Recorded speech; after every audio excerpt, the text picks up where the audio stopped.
Nursing course പാസ്സായതിന് ശേഷം general നേഴ്സിങ്ങോ BSc നേഴ്സിങ്ങോ നഴ്സിംഗിൻ്റെ രജിസ്ട്രേഷനും കഴിഞ്ഞതിന് ശേഷം നെക്സ്റ്റ് സ്റ്റെപ്പ്, അതായത് ഏതാണ് ബെസ്റ്റ് ആയിട്ടുള്ള ഓപ്ഷൻ എന്ന് അറിയാതെ കൺഫ്യൂഷനിലായിരിക്കുന്ന ഒരുപാട് നേഴ്സസ് ഉണ്ട്. ഒരു നേഴ്സിംഗ് പാസ്സായി രജിസ്ട്രേഷൻ കഴിഞ്ഞവർക്ക് ചൂസ് ചെയ്യാവുന്ന എല്ലാ ഓപ്ഷൻസിനെ കുറിച്ച് നമ്മൾ ഇന്ന് ഈ വീഡിയോയിൽ ഡിസ്കസ് ചെയ്യുന്നതാണ്. ഞാൻ ഈ പറയുന്നത് കൂടാതെ എന്തെങ്കിലും ഓപ്ഷൻസ് നിങ്ങൾക്കറിയാമെങ്കിൽ അത് കമൻറ്റ് ബോക്സിൽ കമൻറ്റ് ചെയ്യാവുന്നതാണ്. നേഴ്സിംഗ് രജിസ്ട്രേഷൻ കഴിഞ്ഞവർ പലരും ചൂസ് ചെയ്യുന്ന 1-2 ഓപ്ഷൻസാണ്. ഒന്ന്, ഇംഗ്ലീഷ് ടെസ്റ്റ് പഠിക്കുക. അത് പക്ഷേ ഇപ്പോൾ ഒരുപാട് കുറഞ്ഞിട്ടുണ്ട്. കാരണം UK-യിലേക്കും അയർലൻഡിലേക്കും ഉള്ള റിക്രൂട്ട്മെൻറ്റ് ഇപ്പം നടക്കാത്തത് കൊണ്ട് ഇംഗ്ലീഷ് കോഴ്സ്, അതായത് OET, IELTS ഇങ്ങനെയുള്ള കോഴ്സുകൾക്ക് പോകുന്നവരുടെ എണ്ണം വളരെ കുറഞ്ഞിട്ടുണ്ട്. എങ്കിലും OETക്കൊക്കെ പോവോ ഇംഗ്ലീഷ് ടെസ്റ്റിനൊക്കെ പോവോ ചെയ്യുന്നവരുണ്ട്. കാരണം അവരോർക്കുന്നത് അത് പഠിച്ചു കഴിഞ്ഞിട്ട് വേറെ എവിടെ വേണേലും കിട്ടും, അങ്ങനെ കിട്ടും എന്നൊക്കെ ഓർത്ത് പഠിക്കുന്നത് വളരെ ഒരു തെറ്റായ ഡിസിഷനാണ്. കാരണം 2 വർഷം കൊണ്ട് ഇത് എക്സ്പയർ ആകും. ഇത് പഠിക്കാൻ തന്നെ നിങ്ങൾക്ക് കുറേ സമയം എടുക്കും. എക്സാമിനേഷൻ 50,000 രൂപയോളം ആകും. അങ്ങനെ കുറേ മണി വേസ്റ്റിങ്ങും വരും, ടൈം വേസ്റ്റിങ്ങും വരും. പക്ഷേ നിങ്ങൾക്കൊട്ട് ജോലി കിട്ടുകയില്ല. അതുകൊണ്ട് അതൊരു നല്ല ഓപ്ഷനല്ല. നെക്സ്റ്റ്, ജർമ്മൻ പഠിക്കുന്നതാണ്. ജർമ്മൻ പഠിക്കാൻ വേണ്ടിയിട്ടാണ് ഇപ്പം നഴ്സിംഗ് കഴിഞ്ഞ് എല്ലാവരും പോകുന്നത്. ജർമ്മൻ പഠിക്കുന്നവർ, അതായത് ജർമ്മനിക്ക് പോകാൻ ഇൻട്രസ്റ്റ് ഉള്ളവർ, അത്ര ഇൻട്രസ്റ്റാണ് ജർമ്മനി തന്നെ സ്ഥിരം ലൈഫ് ലോങ് ജീവിക്കണം എന്നൊക്കെ ആഗ്രഹിക്കുന്നവർ, അതായത് എൻ്റെ കരിയർ ജർമ്മൻ കൊണ്ട് തീർന്നാൽ മതി, ഒരു ജസ്റ്റ് നേഴ്സായിട്ട് നിന്നാൽ മതി എന്നൊക്കെ ആഗ്രഹിക്കുന്നവർക്ക് ജർമ്മൻ നല്ലതാണ്. പക്ഷേ ഒന്ന് ചിന്തിച്ചാൽ ഇതുപോലെ നേഴ്സസ് പഠിക്കുന്നുണ്ട്, ഇത്രമാത്രം വേക്കൻസി ഉണ്ടോ? അതൊന്ന് റീതിങ്ക് ചെയ്യാവുന്നതാണ്. ജർമ്മനി ജോയിൻ ചെയ്തവർക്കും അറിയാം ഇംഗ്ലീഷായിട്ട് യാതൊരു ബന്ധവുമില്ല. അതുകൊണ്ട് തന്നെ നിങ്ങൾക്കൊരു ഇംഗ്ലീഷ് കൺട്രിയിലേക്ക് ഒന്ന്, ഓസ്ട്രേലിയയിലേക്ക് ഒന്ന് മാറണം, അല്ലെങ്കിൽ US-ലേക്ക് മാറണം, കാനഡയിലേക്ക് മാറണം എന്ന് വിചാരിച്ച് നിങ്ങൾക്ക് ലൈഫിൽ നടക്കില്ല. എന്താണോ അവിടുത്തെ സിറ്റുവേഷൻ അത് വെച്ച് നിങ്ങൾ അഡ്ജസ്റ്റ് ചെയ്യണം. അത് മാത്രമല്ല, ജർമ്മനിലുള്ള നേഴ്സസിൻ്റെ ജോബ് ഡിസ്ക്രിപ്ഷൻ വളരെ മിനിമമാണ്. ഒരു US-ലോ കാനഡയിലോ വർക്ക് ചെയ്യുന്ന ഒരു വാസ്റ്റ് ആയിട്ടുള്ള ജോബ് ഡിസ്ക്രിപ്ഷൻ ഒന്നുമില്ല. അതായത് നമുക്ക് എല്ലാ കാര്യങ്ങളും ചെയ്യാൻ സാധിക്കില്ല. ഒരു GNM പഠിക്കുന്നവർക്ക് നന്നായിട്ട് അത്ര ഉള്ള ഇതേ ഉള്ളൂ. സോ ജർമ്മൻ പഠിക്കുന്നവരൊന്ന് ചിന്തിച്ചിട്ട് പഠിക്കുക. കോളേജിൽ നിന്നൊക്കെ പഠിച്ചിറങ്ങുന്നതിൽ ബെസ്റ്റ് സ്റ്റുഡൻസ് ഒക്കെയാണ്, അല്ലെങ്കിൽ ആ ടോപ്പ് 5-ലും 10-ലും ഒക്കെ സ്റ്റുഡൻസ് എല്ലാം ജർമ്മനി പോകുന്നൊരു സിറ്റുവേഷൻ ഉണ്ട്. അത് പേരൻസിൻ്റെ നിർബന്ധം കാരണമാണ് എന്ന് നന്നായിട്ടറിയാം. ഇതിൽ പോകുന്ന 100 സ്റ്റുഡൻസ് ഉണ്ടെങ്കിൽ അത് 1-2 സ്റ്റുഡൻസ് മാത്രമാണ് ജർമ്മൻ ഇഷ്ടപ്പെട്ടു പോകുന്നത്.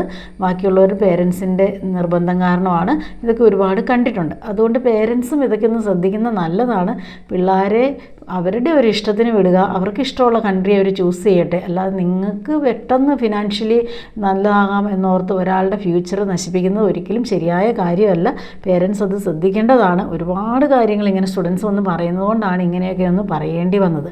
സോ ഒരു ജർമ്മൻ, അത് ഞാൻ റെക്കമെൻഡ് ചെയ്യുന്ന ഒരു ഓപ്ഷൻ അല്ല. ജർമ്മൻ, ഇംഗ്ലീഷും ഞാൻ റെക്കമെൻഡ് ചെയ്യുന്ന ഒരു ഓപ്ഷൻ അല്ല. അടുത്തതാണ് ഗൾഫിന് പോകാൻ ആഗ്രഹിക്കുന്നവർ. ഗൾഫിന് പോവുക എന്നുള്ളത് ഒരു ഓപ്ഷൻ നല്ലതാണ്. കാരണം ഗൾഫിന് പോകാനെന്നുള്ളവർക്ക് ഒരു ഷോർട്ട് ടൈം ഗോളാണ്. ജസ്റ്റ് ഗൾഫിന് പോവുക, കുറച്ച് പൈസ ഉണ്ടാക്കുക, തിരിച്ചു വരിക, നാട്ടിൽ സെറ്റിലാകുക. ഇത് അവരുടെ ഒരു ഗോളാണ്. അല്ലെങ്കിൽ രണ്ടാമത് അവർ ഗൾഫിൽ ചൂസ് ചെയ്യാൻ കാരണം അവർക്ക് ഇംഗ്ലീഷ് പഠിക്കാൻ മടിയാണ്. കാരണം ഒരുപാട് തിയറി ഉണ്ടല്ലോ, ഭയങ്കര ബുദ്ധിമുട്ടാണല്ലോ എന്നുള്ളൊരു ഫോൾസ് ഐഡിയ ഉള്ളത് കൊണ്ട് ഗൾഫിന് പോകാൻ ആഗ്രഹിക്കുന്നവരുണ്ട്. അല്ലേ തന്നെ യൂറോപ്യൻ കൺട്രീസിലേക്ക് പോകാൻ എനിക്ക് കുറേ ടൈം എടുക്കും, അതുകൊണ്ട് ഗൾഫിന് പോകാമെന്ന് ആഗ്രഹിക്കുന്നവരും ഉണ്ട്. അതുകൊണ്ട് ഗൾഫിന് പോകുക എന്നുള്ളത് ഒരിക്കലും ഒരു തെറ്റായ ഓപ്ഷനുമല്ല. കാരണം ഗൾഫ് നല്ലതാണ്. പക്ഷേ നമ്മൾ ചൂസ് ചെയ്യുന്ന ജോലി, എവിടെയാണോ ജോലിക്ക് കയറുന്നത് അതനുസരിച്ചാണ്. ഗൾഫിൽ ജോലി ചെയ്യാൻ ആഗ്രഹിക്കുന്നവർക്ക് വേണ്ടി അതിൻ്റെ ഒരു കറക്റ്റ് ഡീറ്റെയിൽസ് ഞാൻ പറയാം. എവിടെ പോകണമെങ്കിലും ഗൾഫിൽ, സൗദി, ദുബായ്, ഏത് സ്ഥലത്ത് പോകണമെങ്കിലും ഏറ്റവും ബേസിക് ആയിട്ടുള്ള എക്സ്പീരിയൻസ് 1 ഇയർ എക്സ്പീരിയൻസ് ആണ്. 1 ഇയർ എക്സ്പീരിയൻസിന് ശേഷം മാത്രമാണ് നിങ്ങൾക്ക് പ്രോമെട്രിക്സ് ഒക്കെ അപ്ലൈ ചെയ്യാൻ പോലും സാധിക്കുകയുള്ളൂ. അതായത് ഏറ്റവും കുറഞ്ഞത് 1 ഇയർ എക്സ്പീരിയൻസ് ആണ്. എന്തിനാണ്? പ്രോമെട്രിക്കിന് അപ്ലൈ ചെയ്യാൻ. പ്രോമെട്രിക് എഴുതി പാസ്സായെങ്കിൽ മാത്രമാണ് ഗൾഫിൽ പല സ്ഥലത്തും വേറെ വേറെ എക്സാമുകളാണ്. പ്രോമെട്രിക് ഉണ്ട്, ഹാർഡ് ഉണ്ട്, DHA ഉണ്ട്, MOH ഉണ്ട്, NHRA ഉണ്ട്. എല്ലായിടത്തും പല പേരുകൾ പറഞ്ഞാലും സിലബസ് സെയിം ആണ്, കണ്ടൻറ്റ് സെയിം ആണ്, എക്സാം പാറ്റേൺ സെയിം ആണ്, എവറിത്തിങ് സെയിം ആണ്. ഓരോ രാജ്യത്തിനനുസരിച്ച് കുറച്ച് വ്യത്യാസങ്ങൾ വരുന്നു എന്ന് മാത്രമേ ഉള്ളൂ. DHA എക്സാം കുറച്ച് ഇച്ചിരി സിമ്പിളായിട്ടുള്ള എക്സാമാണ്. അപ്പോൾ അതുകൊണ്ട് തന്നെ ഗൾഫിൽ പോകണമെങ്കിൽ ഏറ്റവും ബേസിക് 1 ഇയർ എക്സ്പീരിയൻസ് ആണ്. സോ അപ്പോൾ എന്ത് ചെയ്യണം? എക്സ്പീരിയൻസിന് കയറണം. ഈ 1 ഇയർ എക്സ്പീരിയൻസ് ഉണ്ടെങ്കിൽ നിങ്ങൾക്ക് ഗൾഫിൽ ജോലി കിട്ടും എന്നൊന്നും പ്രോമിസ് ചെയ്യാൻ സാധിക്കുകയില്ല. പല ഏജൻസിക്കാരും 1 ഇയർ എക്സ്പീരിയൻസ് ഉള്ളവരെ പ്രൈവറ്റിലേക്ക് വിടാറുണ്ട്. പ്രൈവറ്റിലേക്ക് പോകാൻ, അതായത് 1 വർഷത്തെ എക്സ്പീരിയൻസ് കഴിഞ്ഞ് പ്രൈവറ്റ് ജോലി ചെയ്യാൻ ആഗ്രഹിക്കുന്നവർക്ക് ഏജൻസിക്ക് കൊടുക്കേണ്ട ഏറ്റവും കുറഞ്ഞ കമ്മീഷൻ എന്ന് പറഞ്ഞാൽ 2.5 lakhs ആണ് ഞാൻ അറിഞ്ഞത്തോളം.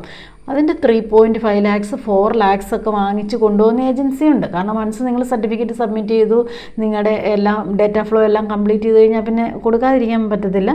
പിന്നെ ഓരോ കാര്യങ്ങൾക്കും അവർ വാങ്ങിക്കും. എനിവേ 4 ലക്ഷം 3.5ഒക്കെയാണ് മോസ്റ്റ് ഓഫ് ദ ഏജൻസീസ് 2-2.25 വരെ പോയ നേഴ്സസിനെ എനിക്കറിയാം.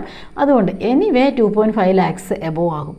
പക്ഷേ നിങ്ങളവിടെ ചെല്ലുമ്പം പ്രൈവറ്റ് ആയതുകൊണ്ട് തന്നെ അവിടുത്തെ സാലറി ഈ പറയുന്നത് കിട്ടണമെന്നില്ല. അവർ അക്കോമഡേഷൻ തരും, ഫുഡ് കിട്ടണമെന്നില്ല, ഇങ്ങനെ ഒരു കാര്യങ്ങളും കിട്ടണമെന്നില്ല. അതുകൊണ്ട് പ്രൈവറ്റ് നല്ലത് കിട്ടിയാൽ ഓക്കെയാണ്, അല്ലാതെ ക്ലിനിക്ക് അങ്ങനെയൊക്കെ കിട്ടിയാൽ അത്ര ഓക്കെ അല്ല. നെക്സ്റ്റ് ഇവിടുന്ന് പോകുന്നതാണ്. ഇവിടുന്ന് വിസിറ്റിംഗ് വിസ പ്രൊവൈഡ് ചെയ്യുന്നു. ഏത് രാജ്യത്താണോ ആ രാജ്യത്ത് ചെന്നിട്ട് ഏതെങ്കിലും ക്ലിനിക്കിലോ, ഹോസ്പിറ്റലിൽ കിട്ടില്ല, ഹോസ്പിറ്റലിൽ കിട്ടണമെങ്കിൽ ബേസിക്കായിട്ട് പ്രോമെട്രിക് എഴുതി തന്നെ പോകണം, ക്ലിനിക്കിൽ ഒക്കെ ജോലി അന്വേഷിച്ച് കയറുന്നു. അങ്ങനെ പോകുന്ന നേഴ്സസും ഉണ്ട്. എല്ലാവർക്കും ജോലി കിട്ടും എന്ന് പ്രോമിസ് ചെയ്ത് വിടും. അങ്ങനെയൊക്കെ പോകുന്നത് ഒരു കാരണവശാലും നമുക്ക് അക്സെപ്റ്റ് ചെയ്യാൻ പറ്റുന്ന കാര്യമല്ല. പക്ഷേ അതിനും പേരൻസ് നിർബന്ധിച്ച് വിടുന്ന സ്റ്റാഫിനെ ഞാൻ കണ്ടിട്ടുണ്ട്. അത് ഒരിക്കലും സേഫ് അല്ല. സോ അത് നിങ്ങൾ അക്സെപ്റ്റ് ചെയ്യാതിരിക്കുക. പ്രൈവറ്റിൽ പോകുന്നത് അക്സെപ്റ്റ് ചെയ്യരുത് എന്നും പറയില്ല. നല്ലതാണെങ്കിൽ നിങ്ങൾക്ക് പോകാവുന്നതാണ്. പക്ഷേ ഈ പറയുന്ന സാലറി ഒന്നും അവർ തരണമെന്നില്ല. അതിന് നമുക്ക് വൺസ് ഏജൻസി തന്നു, നമ്മൾ പോയി, പിന്നെ അതിനെക്കുറിച്ച് നമുക്ക് പറയാൻ സാധിക്കില്ല. ആരും ഒന്നും പറയാറുമില്ല. അടുത്തത് ഗൾഫിൽ നല്ലൊരു ജോലി പോകണമെങ്കിൽ ഏറ്റവും കുറഞ്ഞ എക്സ്പീരിയൻസ് 3 വർഷത്തെ എക്സ്പീരിയൻസ് ആണ്. Ministry of health, defence hospital, university hospital, ഇങ്ങനെയുള്ള ഹോസ്പിറ്റലുകളിലേക്കൊക്കെ പോകണമെങ്കിൽ ഏറ്റവും കുറഞ്ഞ എക്സ്പീരിയൻസ് 3 വർഷത്തെ എക്സ്പീരിയൻസ് ആണ്. ഈ 3 വർഷത്തെ എക്സ്പീരിയൻസിൽ തന്നെ ഒരു കണ്ടിന്യൂസ് ആയിട്ടൊരു ഡിപ്പാർട്ട്മെൻറ്റിൽ വർക്ക് ചെയ്തതായിരിക്കണം. അല്ല OPD വർക്ക് ചെയ്തു, ജനറൽ വാർഡിൽ വർക്ക് ചെയ്തു, ICU വർക്ക് ചെയ്തു, അങ്ങനെയല്ല, കണ്ടിന്യൂസ് ആയിട്ട് ഒരു ഡിപ്പാർട്ട്മെൻറ്റിൽ വർക്ക് ചെയ്തായിരിക്കണം. അത് ഏറ്റവും നല്ലത് ICUകൾ, paediatric, neonatal ICU, cardiac ICU, MICU, ഇങ്ങനെയുള്ള ICUകൾ നല്ലതാണ്. ഈവൻ ജനറൽ വാർഡ് നല്ലതാണ്, പീഡിയാട്രിക് വാർഡ് നല്ലതാണ്. ഒരു കാരണവശാലും നിങ്ങൾ OPD യൂസ് ചെയ്യാൻ പാടില്ല. OPD ഔട്ട് പേഷ്യൻ്റ് നേഴ്സസിൻ്റെ ജോബ് ഡിസ്ക്രിപ്ഷൻ അല്ല, ഇത് ഓക്സിലറി നേഴ്സസിൻ്റെ AMൻ്റെ ജോബ് ഡിസ്ക്രിപ്ഷനാണ്. അതുകൊണ്ട് തന്നെ OPDയിലെ എക്സ്പീരിയൻസ് ഒരിക്കലും അക്സെപ്റ്റ് ചെയ്യുകയില്ല. ഔട്ട്സൈഡിലെ സ്റ്റാഫ് നേഴ്സ് OPD ഇൻചാർജ് ആയിട്ടോ അല്ലെങ്കിൽ OPDയിലെ ക്ലിനിക്കിൽ വർക്ക് ചെയ്യുക മാത്രമാണ് സ്റ്റാഫ് നേഴ്സ്. ബാക്കിയുള്ളതെല്ലാം ഓക്സിലറി നേഴ്സസാണ് ആ ജോബിൻ്റെ അണ്ടറിൽ വരുന്നത്. സോ ഗൾഫ് എക്സ്പീരിയൻസ് ഒക്കെ ഒരുപാട് ഉള്ളവർക്ക് ഗൾഫ് ചൂസ് ചെയ്യാവുന്നതാണ്. ഇപ്പോഴും പലരും പോകുന്നതാണ് UK, അയർലൻഡ് കെയർ വിസയിൽ. കെയർ വിസ അല്ലെങ്കിൽ കെയർ നേഴ്സായിട്ട് പോകാൻ. അങ്ങനെയൊന്നും ഇപ്പോൾ അധികം അവിടെ ഓപ്ഷൻ ഇല്ല. അങ്ങനെ പല ഏജൻസികളും ഒരുപാട് അഡ്വർടൈസ്മെൻറ്റ് ഇടുന്നുണ്ടെങ്കിലും സിൻസിയറായിട്ട് നിങ്ങൾ അന്വേഷിച്ചാൽ അറിയാൻ പറ്റും ഇങ്ങനൊരു ഓപ്ഷൻ ഇല്ല. ഈ റീസെൻ്റ്ലി പോലും പോയി ചീറ്റ് ചെയ്യപ്പെട്ട നേഴ്സസിനെ എനിക്ക് അറിയാവുന്നതുകൊണ്ടാണ് അത് നന്നായിട്ട് അന്വേഷിക്കുക. അങ്ങനെ ഒരു ഓപ്ഷൻ ഇപ്പോൾ ഓപ്പൺ ആണോ എന്നറിയില്ല.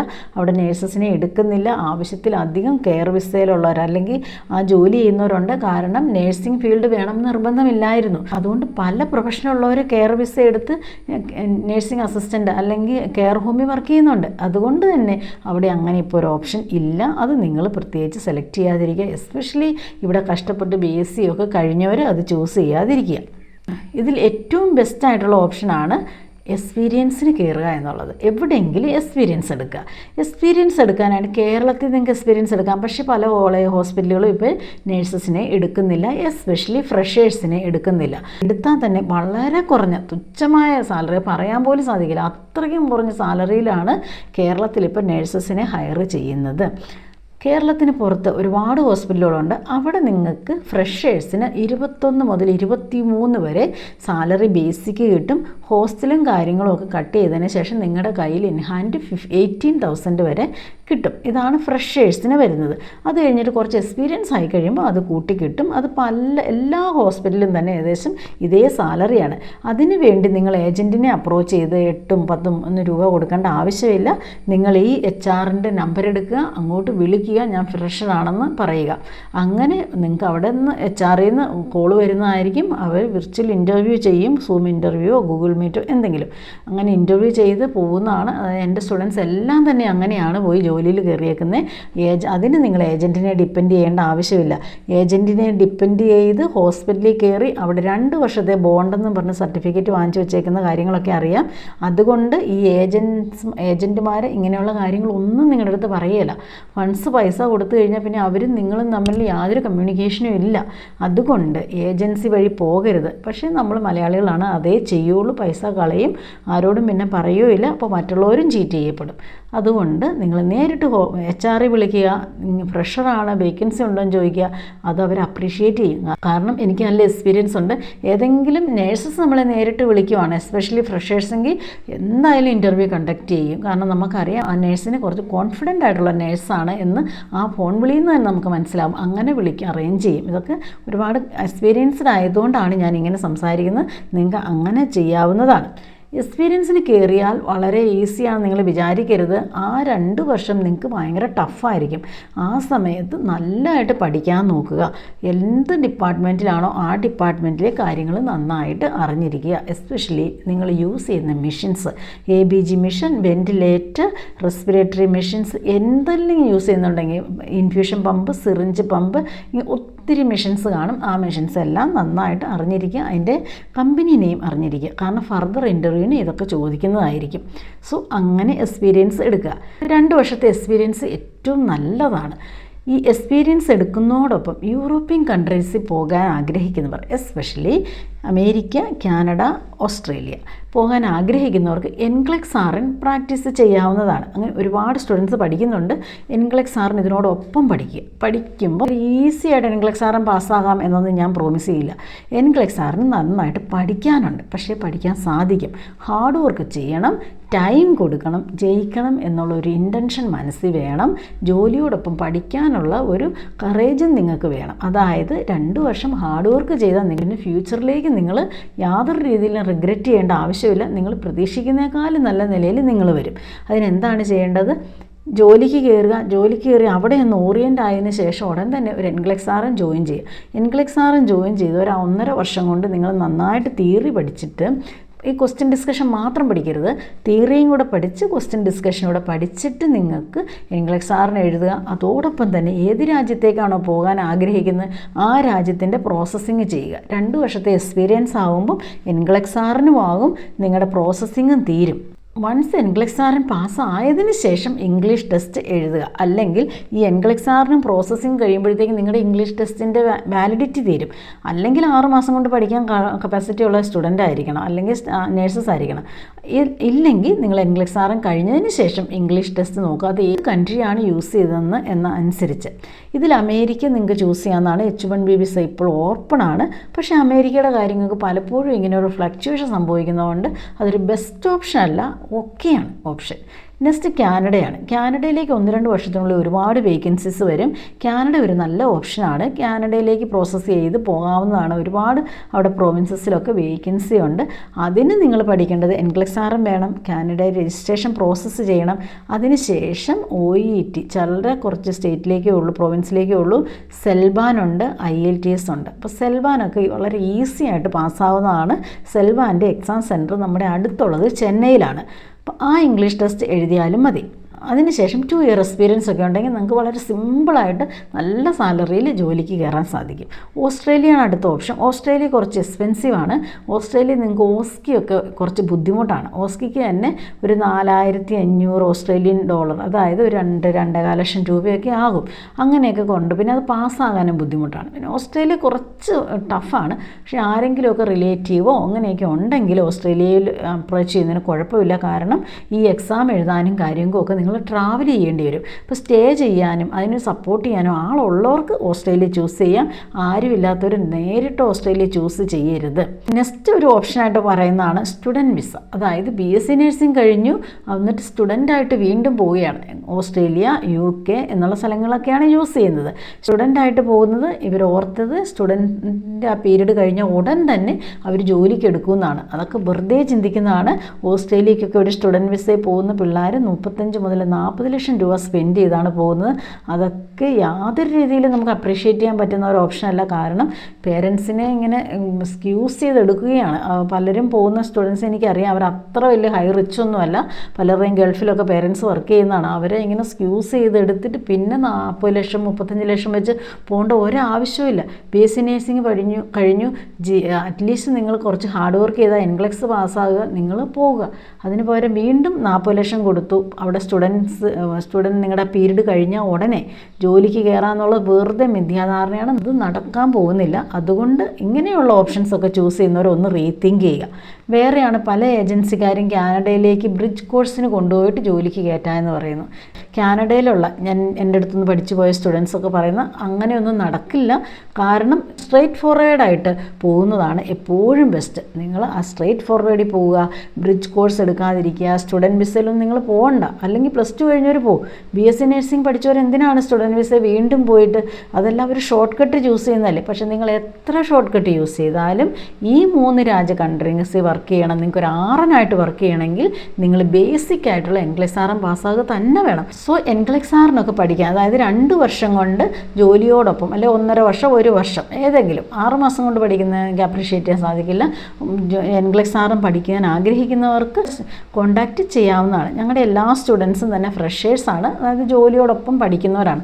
നിങ്ങളുടെ ടൈം എടുത്ത് വളരെ ബേസിക് ഇട്ട് സ്ലോ ആയിട്ട് പഠിച്ചു പോകാവുന്നതാണ്. വൺസ് ജോയിൻ ചെയ്താൽ നിങ്ങളുടെ ഒരു എക്സാം പാസ്സാകുന്നവരെ, അതായത് 1.5 വർഷത്തേക്ക് വരെ നിങ്ങൾക്ക് ഫ്രീ ആക്സസ് ഉണ്ട്. വളരെ കുറഞ്ഞ എക്സ്പെൻസിൽ നിങ്ങൾക്ക് പഠിക്കാവുന്നതാണ്. എന്തെങ്കിലുമൊക്കെ ക്വയറീസ് ഉണ്ടെങ്കിൽ കമ്മ്യൂണിക്കേറ്റ് ചെയ്യുക. NCLEX മാത്രമല്ല, നിങ്ങൾക്ക് ഫ്യൂച്ചറിനെ കുറിച്ച് എന്താണ് ബെസ്റ്റ് ഓപ്ഷൻ, ഞാൻ ഓൾമോസ്റ്റ് എല്ലാം പറഞ്ഞു. ഈ വീഡിയോ ആദ്യം മുതൽ അവസാനം വരെ കാണുക. ഈ പറഞ്ഞ കാര്യങ്ങളെക്കുറിച്ച് വീണ്ടും നിങ്ങൾ റിപ്പീറ്റ് ക്വസ്റ്റ്യൻ ചോദിക്കരുത്. പലപ്പോഴും ഇത് അറ്റൻഡ് ചെയ്യാൻ സാധിക്കില്ല. അപ്പോൾ അങ്ങനെയുള്ളവർക്കും ഇത് കൂടാതെ എന്തെങ്കിലും ഡൗട്ടുള്ളവർക്കും കമൻറ്റ് ചെയ്യാവുന്നതാണ്. സമയം അനുസരിച്ച് അതിന് റിപ്ലൈ തരുന്നതായിരിക്കും. ഇല്ലെങ്കിൽ വാട്സപ്പിൽ മെസ്സേജ് ഇട്ടാലും റിപ്ലൈ തരുന്നതായിരിക്കും.